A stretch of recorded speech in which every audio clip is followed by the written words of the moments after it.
चलिए, अब बोल के बात कर रहे हैं, तो क्या काम करते हैं आप बोल के? हम कार का एसी का काम करते हैं। एसी का काम करते हैं। हाँ, रमज़ान कैसा गुजर रहा है? माशाल्लाह बहुत यहाँ खूबसूरत है रमजान। जी अल्हम्दुलिल्लाह, बहुत अच्छी बात है। वैसे हाँ 5वां रोज़ा है जनाब। हाँ सही, हाँ यहाँ का 5वां रोजा है। जी जी जी।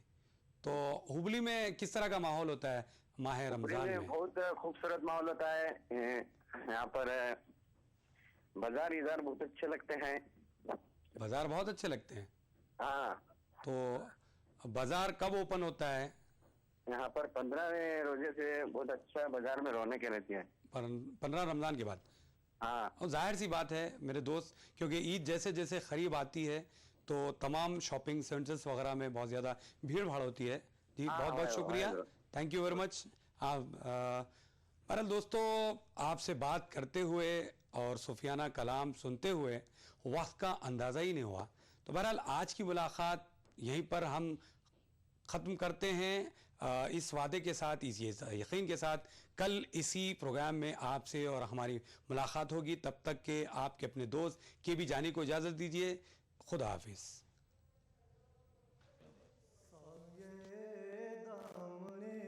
मुस्तफ़ा चाहिए, साये दामने मुस्तफ़ा चाहिए, साये दामने मुस्तफ़ा चाहिए,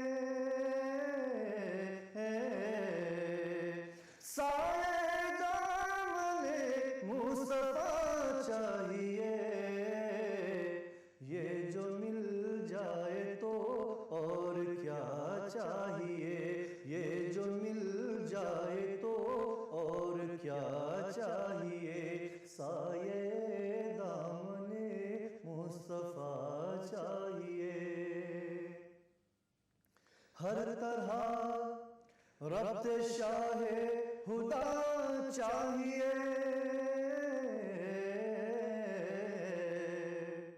हर तरह के शाहे हुदा चाहिए, हर तरह के शाहे हुदा चाहिए। सर छुपाने को एक आसरा चाहिए, सर छुपाने को एक आसरा चाहिए। ये जो मिल जाए तो और क्या चाहिए, दौलते दो जहां चाहता कौन है, दौलते दो जहां चाहता कौन है, दौलते दो जहां चाहता कौन है, दौलते दो जहां चाहता कौन है। मुझको सरकार की खाके पा चाहिए, मुझको सरकार की खाके पा चाहिए। ये जो मिल जाए तो और क्या चाहिए, तेज है धूप हालात की यान भी, तेज है धूप हालात की यान भी, तेज है धूप हालात की यान भी, तेज है धूप हालात की यान भी। सब्ज गुंबद की ठंडी हवा चाहिए, सब्ज गुंबद की ठंडी हवा चाहिए। ये जो मिल जाए तो और क्या चाहिए, नूरे शाहे मदीना तो हर शय में है, नूरे शाहे मदीना तो हर शय में है, शाह मदीना तो हर शय में है, नूर शाह मदीना तो हर शय में है। देखने का मगर हौसला चाहिए, देखने का मगर हौसला चाहिए। साये दामने मुस्तफा चाहिए, जिनका रुतबा है तैयब हर एक से सिवा, जिनका रुतबा है तैयब हर एक से सिवा, जिनका रुतबा है तैयब हर एक से सिवा, जिनका रुतबा है तैयब हर एक से सिवा, उनकी उल्फत भी हद से सिवा चाहिए।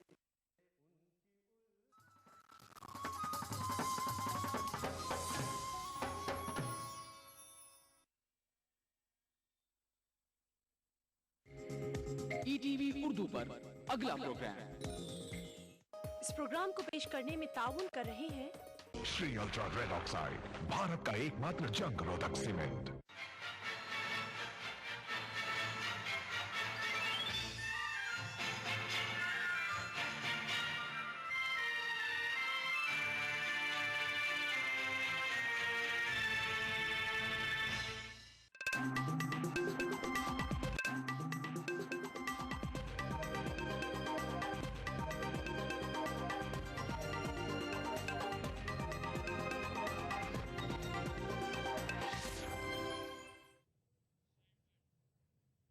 नाज़रीन आदाब, खबरों के साथ मैं हूं हिना। सबसे पहले हेडलाइंस।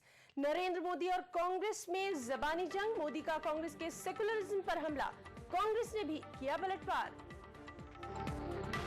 पेट्रोल कीमत पे फी लीटर 1.5 रुपए से ज्यादा का इजाफा, तेल कंपनियों ने जितनी घटाई थी कीमत सार्फिन की जेब से ली वापस।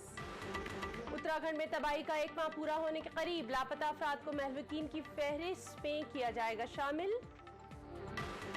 और सियासी जमातों को आरटीआई के दायरे में लाने पर हुकूमत खामोश, इंफॉर्मेशन अफसर मुकर्रर करने की डेडलाइन आज होगी खत्म।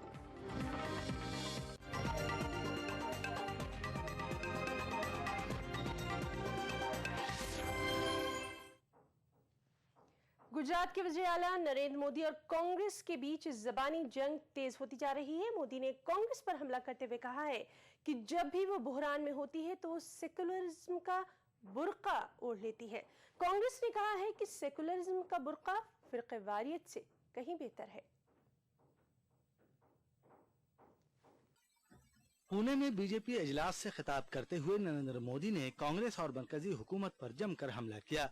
मोदी ने कहा कि कांग्रेस पर जब भी मुसीबत या परेशानी आती है तो वो सेकुलरिज्म का बुर्का ओढ़कर बनकर में घुस जाती है। मोदी ने कहा कि महंगाई, बदउनवानी, डॉलर के मुकाबले रुपए की कम होती कद्र और खवातीन के तहफ्फुज़ समेत दीगर मसाइल पर कांग्रेस अवाम को उनके सवालों के जवाब नहीं देती। मोदी का कहना है कि जब भी कांग्रेस से सवाल किया जाता है वो सेकुलरिज्म के खतरे में होने की दुहाई देती है। उन्होंने कहा कि अब कांग्रेस के सेकुलरिज्म का दाव चलने वाला नहीं है।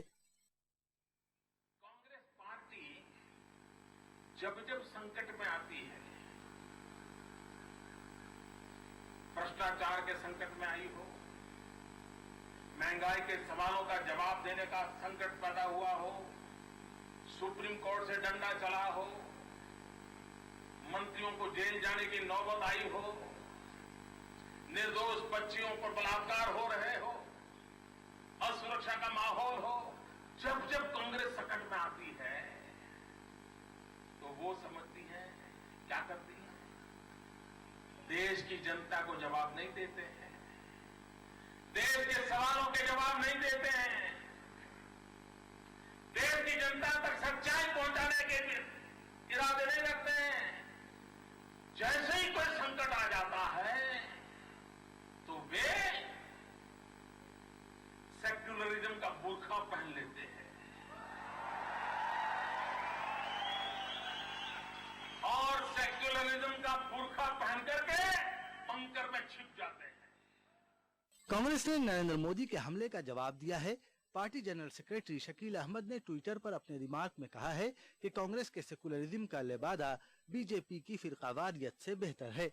कांग्रेस लीडर राजीव शुक्ला का कहना है कि नरेंद्र मोदी के सेकुलरिज्म लफ्ज पर एतराज से ये साफ हो गया है कि उन्हें मुल्की आईन पर कितना भरोसा है। अगर मोदी जी को सेकुलरिज्म शब्द पे आपत्ति है तो इसका मतलब उन्हें भारतीय संविधान पे भी आपत्ति है, क्योंकि संविधान में तो सेकुलरिज्म शब्द दिया हुआ है जिसको सबने स्वीकार किया। रॉयटर को दिए गए हालिया इंटरव्यू पर कांग्रेस ने नरेंद्र मोदी को बुरी तरह घेर रखा है। मोदी का ताजा हमला कांग्रेस को जवाब देने की कोशिश है। आम चुनाव के नजदीक आते आते मोदी और कांग्रेस के बीच जबानी जंग और तेज होने की उम्मीद की जा सकती है। Bureau report, ETV news. उधर जेडीयू के लीडर साबिर अली ने सेकुलरिज्म से मुतालिक मोदी के बयान पर तबसरा करते हुए कहा है कि बीजेपी की बुनियाद फिरक़ेवारियत पर है और पार्टी के जरिए मोदी को सामने लाने का मकसद अवाम में नफरत पैदा करना ही है।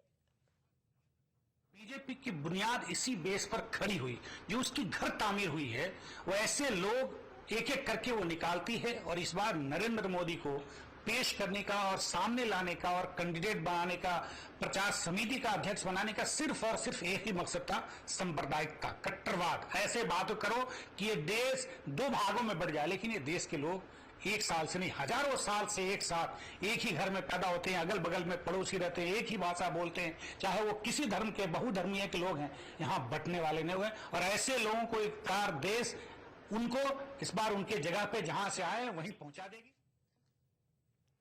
पेट्रोल की कीमतों में एक बार फिर इजाफा हुआ है और इस बार पेट्रोल की कीमत में ₹1.55 फी लीटर इजाफा किया गया है। 6 हफ्तों में ये चौथा मौका है जब ईंधन के दाम बढ़े हैं।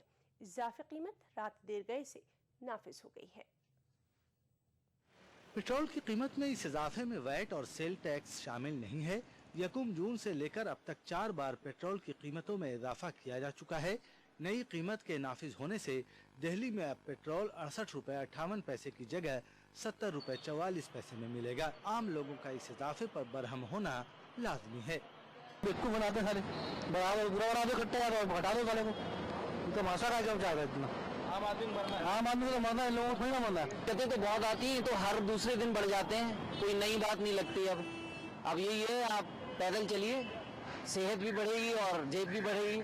पेट्रोल का आप डे बाई डे जो दाम ये बढ़ा रहे हैं तो उससे काफ़ी हम लोगों के बजट में फ़र्क पड़ेगा। और ये सरकार जो है, ये मुझे नहीं लगता कि ये पीपल फ्रेंडली सरकार है। महंगा भी मार रही है, प्याज मार रहा है, टमाटर मार रहा है, सब्जी मार रही है, बाजू पेट्रोल मार रहा है। इंसान जाए तो कहाँ जाए। वेजिटेबल्स है, पेट्रोल, चल हर जगह महंगाई बढ़ने की वजह से हम एंटरटेनमेंट नहीं कर सकते। बाहर घूमना फिरना, बाहर खाना, होटल में जाना, ये सब बंद हो गया है। तेल कंपनियों ने 1 जून को वैट बगैर 75 पैसे फी लीटर का इजाफा किया था। 16 जून को ₹2 फी लीटर और 29 जून को ₹1.82 फी लीटर तक कीमत बढ़ाई गई थी।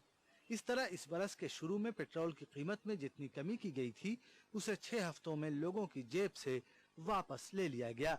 ताहम डीजल की कीमत में फिलहाल कोई इजाफा नहीं किया गया है। ETV news, Delhi. फौजी सरबराह जनरल बिक्रम सिंह आज जम्मू कश्मीर का दौरा कर रहे हैं। फौजी सरबराह जम्मू कश्मीर में आला फौजी कमांडरों से मुलाकात करेंगे। जराये के मुताबिक जनरल बिक्रम सिंह आज श्रीनगर पहुंच रहे हैं। वो रियासत के गवर्नर NN वोहरा और वज़ीर आला उमर अब्दुल्ला से मुलाकातें करेंगे। 15 कॉर्प्स के commander lieutenant general Gurmeet Singh वादी कश्मीर में दहशतगर्दाना सरगर्मी और सिक्योरिटी की सूरत हाल की तफसीलात से फौजी सरबराह को वाकिफ करवाएंगे। फौजी सरबराह का दौरा जम्मू कश्मीर एक ऐसे वक्त में हो रहा है जब रियासत में दहशतगर्दाना सरगर्मियों में इजाफा हुआ है। 24 जून को दहशतगर्दों ने एक फौजी काफिले पर हमला किया था जिसमें 8 जवान हलाक और कई जख्मी हो गए थे। और फौजी सरबराह के दौरे जम्मू कश्मीर से मुतालिक मजीद अपडेट के लिए फोन लाइन पर हमारे साथ मौजूद हैं ईटीवी के सीनियर रिपोर्टर मनोज कौल। जी मनोज, फौजी सरबराह जनरल बिक्रम सिंह रियासत के दौरे पर पहुंच गए हैं, क्या उनके दौरे के ताल्लुक से क्या अपडेट है आपके पास? जनरल बिक्रम सिंह आज से कुछ देर बाद श्रीनगर पहुंचेंगे और 2 दिन का उनका ये दौरा है और आज वो पहले 15 कोर के जो कमांडर हैं गुरमीत सिंह, उनसे बात करेंगे और उनसे जानकारी लेंगे जो अब यहाँ हालात हैं कश्मीर वादी के अंदर। उसके बाद एक शेड्यूल है उनका, जो गवर्नर से भी आज शाम वो मुलाकात करने वाले हैं, उनसे फीडबैक देंगे कि किस तरह का जो सिक्योरिटी सिनेरियो है, सलामती सूरत हाल है कश्मीर वैली के अंदर, क्योंकि कुछ दिन पहले से यहाँ एक थोड़ा बहुत जो इजाफा देखने को मिला है मिलिटेंसी की सरगर्मी में, तो उसके बारे में वो आगाही हासिल करेंगे। और इसके साथ साथ हमारे पास ये भी इतला है कि वो कुछ शायद जो फॉरवर्ड पोस्ट हैं उनका भी दौरा करेंगे कल। और साथ ही जिस तरह का चाइना में एक बार लद्दाख खित्ते में एक बार फिर से ये खबरें आई हैं कि वहाँ चीनी फौज जो है एक बार फिर उन्होंने सरहद के इस पार आने की कोशिश की है, तो उस मामले पर भी वो रियासती हुकूमत और फौज के आला हुकाम के साथ बातचीत करेंगे और उनसे फीडबैक लेंगे। जी है ना। जी मनोज, आप वहाँ नज़र बनाए रखिए, हम दोबारा आपसे राब्ता कायम करेंगे। इस तमाम जानकारी के लिए आपका बहुत बहुत शुक्रिया। तो नाज़रीन, ये थे मनोज कौल जो कि बता रहे थे कि फौजी सरबराह अब से कुछ ही देर बाद जम्मू कश्मीर पहुँच रहे हैं और वो वहाँ रियासत की सिक्योरिटी की सूरत हाल का जायजा लेंगे।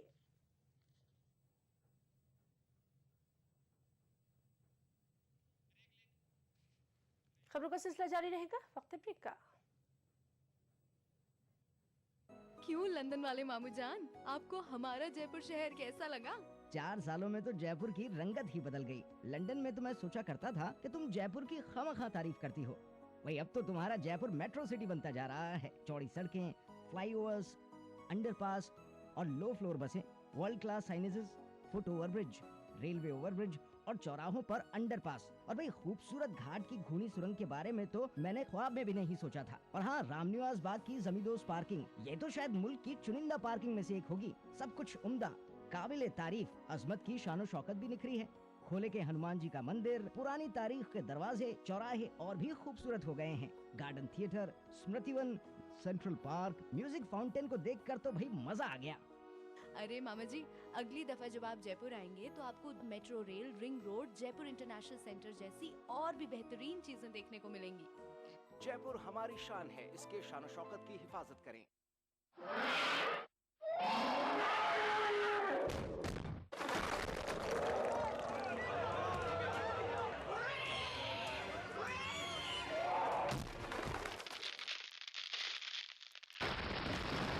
पाउंडर सीमेंट, सस्ता नहीं सबसे अच्छा। क्या खास है आज इफ्तार में? Brown and Polson custard powder इफ्तार खास बनाए। तुम्हारी शादी कब हो रही है? क्या? मेरा एक दोस्त है, उसके पास 10 मुर्गियां हैं, 4 बैल है और घोड़ी भी है। तुम्हारी जोड़ी मस्त बैठेगी। बिजली, टाइम क्या है? मेरे पास घड़ी नहीं है। तुम्हारे पास दिमाग भी नहीं है। वो तो मुझे मालूम है।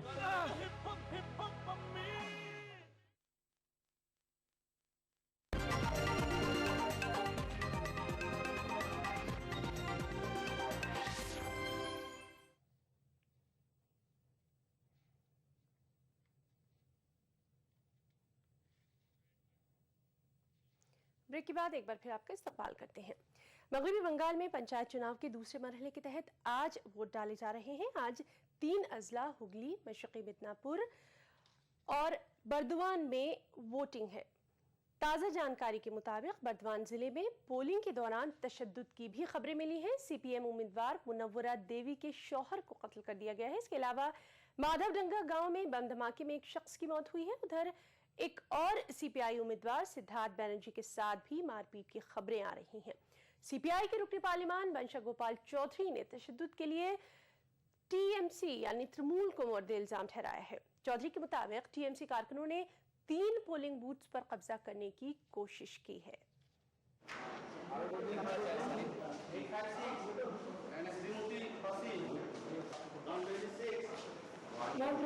और नाज़रीन, बर्दवान जिले में क्या हालात हैं, वहां की ताजा जानकारी के लिए हमारे साथ मौजूद हैं ETV कॉरेस्पोंडेंट सरादिंगु घोष जी। सरादिंगु, ये बताइए कि इस वक्त क्या अपडेट है आपके पास? हाँ हिना, बर्दवान डिस्ट्रिक्ट में पंचायत चुनाव चल रहा है और 3 घंटे में अभी 14% वोट हो चुका है, लेकिन छुटपुट अभियोग का खबर आ रहा है। जामुरिया में बोमा से एक CPI कर्मी का मौत हुआ। CPM जिला सचिव অমল হালদার का অভিযোগ রায়না खेतुग्राम मंगलकोट आउस ग्राम कटुआ इधर ज्यादा से ज्यादा बूथ तृणमूल कांग्रेस कैप्चर कर चुका। उन्हीं सब बूथ में छप्पा वोट चल रहा है।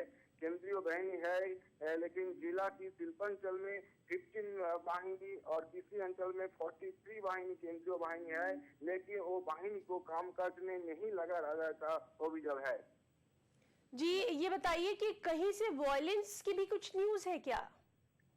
उधर तो जामुरिया में तो वायलेंस हुआ है, उधर तो एक मौत हो चुका। केतुग्राम मंगलकोट रायना में बोमाबाजी का अभियोग है, तो वो आरोप लगा रहा है तृणमूल कांग्रेस के ऊपर। जी घोष ये बताइए कि सिक्योरिटी का जो है वो क्या सिचुएशन है वहाँ पर?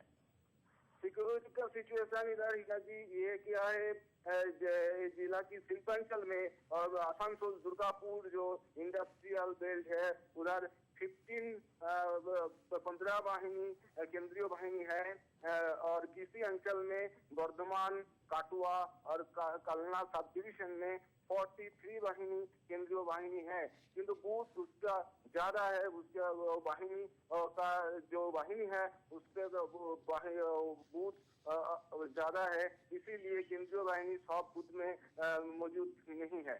जी आपका बहुत बहुत शुक्रिया इस तमाम अपडेट्स के लिए। तो नाजरीन ये थे हमारे नुमाइंदे सरादिंगू घोष जो कि बता रहे थे कि वोटिंग शुरू हो चुकी है और साथ ही साथ तशद्दुद के वाकयात भी वहां पेश आ रहे हैं। सिक्योरिटी की सूरत हाल जो है वो फिलहाल नाजुक बनी हुई है। और अब रुख करेंगे उत्तराखंड का, जहां बारिश और सैलाब से तबाही का 1 माह पूरा होने को है, लेकिन अब तक वहां हालात मामूल पर नहीं आए हैं।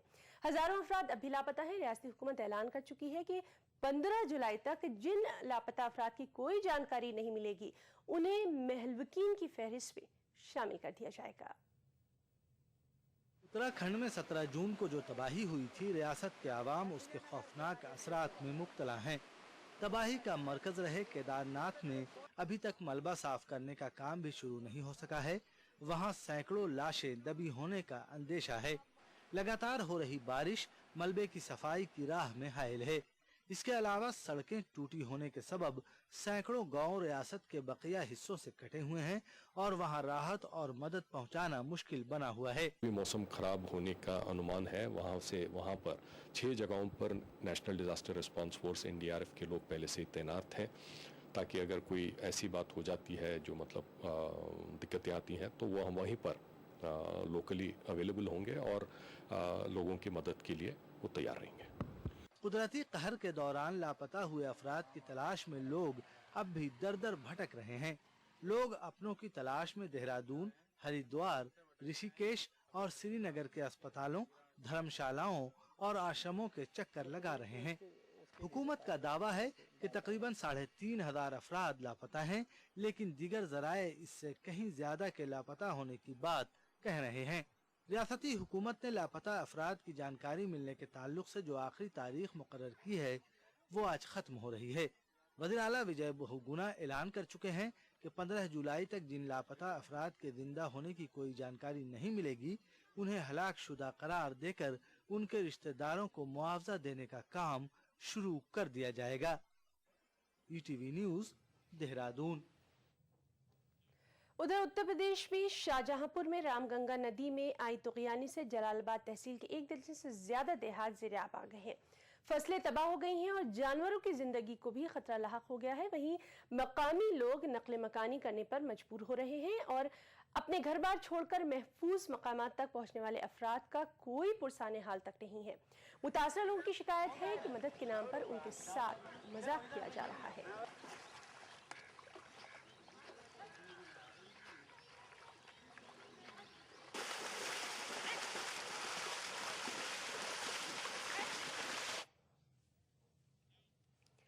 सियासी पार्टियों को RTI की दायरे में लाने के मसले पर हुकूमत तजब्जुब का शिकार है। हुकूमत ने इस सिलसिले में अब तक कोई फैसला नहीं किया है। इंफॉर्मेशन अफसर मुकर्रर करने के लिए इंफॉर्मेशन कमीशन ने सियासी जमातों को जो डेडलाइन दी थी वो भी आज खत्म हो रही है।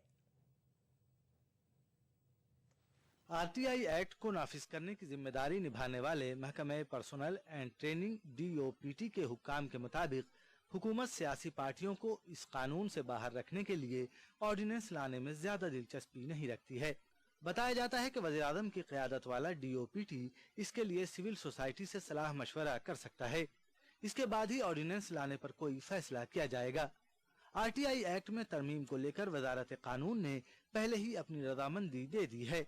अगर RTI एक्ट में की गई तरमीम को सभी मुतल्लिका फरीक़ैन की मंजूरी मिल जाती है तो इसे पार्लियामेंट के मानसून इजलास में पेश किया जा सकता है। मरकजी इंफॉर्मेशन कमीशन ने Congress, BJP, NCP, CPIM, CPI और BSP को इंफॉर्मेशन अफसरों की तकर्रुरी के लिए 6 हफ्तों की जो मोहलत दी थी वो आज खत्म हो रही है। समझा जा रहा है कि DOPT RTI एक्ट के सेक्शन 2 में तरमीम करके सियासी पार्टियों को बचा सकती है। इसके अलावा दूसरे मुतबादिल के तौर पर हुकूमत सियासी पार्टियों को मराआत हासिल करने वाले इदारों की फहरिस्त में भी रख सकती है, जिसमें मरकजी सिक्योरिटी और खुफिया एजेंसियां शामिल हैं। हालांकि दूसरे मुतबादिल को अपनाने के आसार काफी कम हैं, क्योंकि इससे अवाम के गुस्से का शिकार होना पड़ सकता है। Bureau report, ETV news.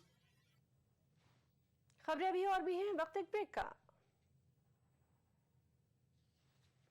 Desh Bhagat University, a center of innovation, research and entrepreneurship. International standard UG, PG and doctorate program. Desh Bhagat University, Punjab, your freedom to grow.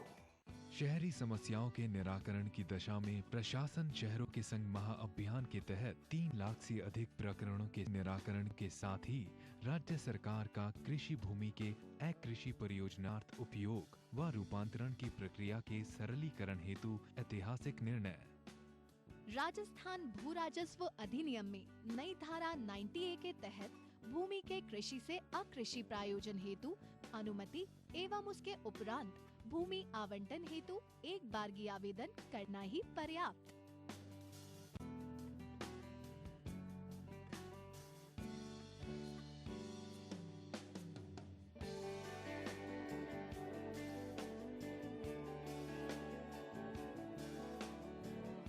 आवेदन पत्र का निस्तारण 45 दिन में प्राधिकृत अधिकारी द्वारा करना अनिवार्य।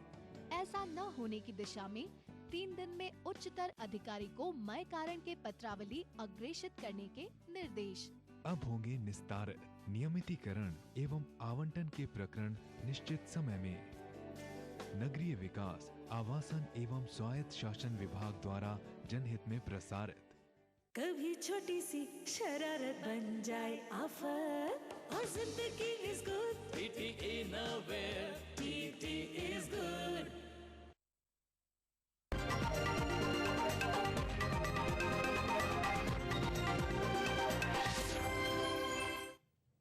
ब्रेक के बाद एक बार फिर आपका इस्तकबाल करते हैं।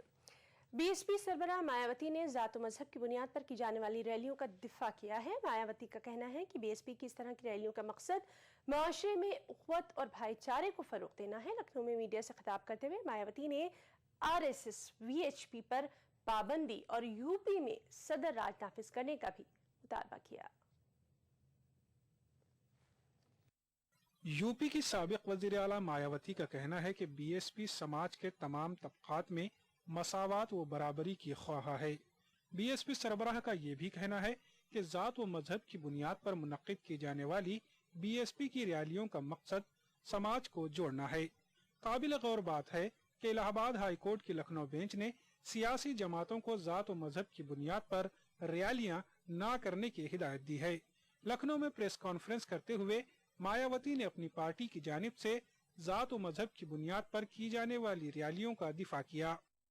और इतना ही नहीं बल्कि ये पहल हमारी पार्टी द्वारा यहाँ जातीय आधार पर सर्व समाज को आपस में बांटने के लिए नहीं बल्कि सर्व समाज में सामाजिक सौहार्द व आपसी भाईचारा पैदा करने के लिए की जा रही है कि हमारी पार्टी इस किस्म की जातीय आधार पर बनी हुई गैर बराबरी वाली सामाजिक व्यवस्था को बदलकर यहाँ समता मूलक समाज व्यवस्था बनाना चाहती है। इस दौरान मायावती ने RSS VHP पर भी पाबंदी का मुतालबा किया। माया का कहना है कि ये जमातें खुद को गैर सियासी बताती हैं, लेकिन सियासी जमातों पर कंट्रोल करती हैं। विश्व हिंदू परिषद, राष्ट्रीय स्वयं सेवक संघ, व बजरंग दल आदि प्रमुख हैं, जो ये लगभग सभी संगठन हर चुनाव में ज्यादातर बीजेपी की दिशा व चुनावी रणनीति आदि तय करते हैं। इसके साथ ही इस पार्टी के सीएम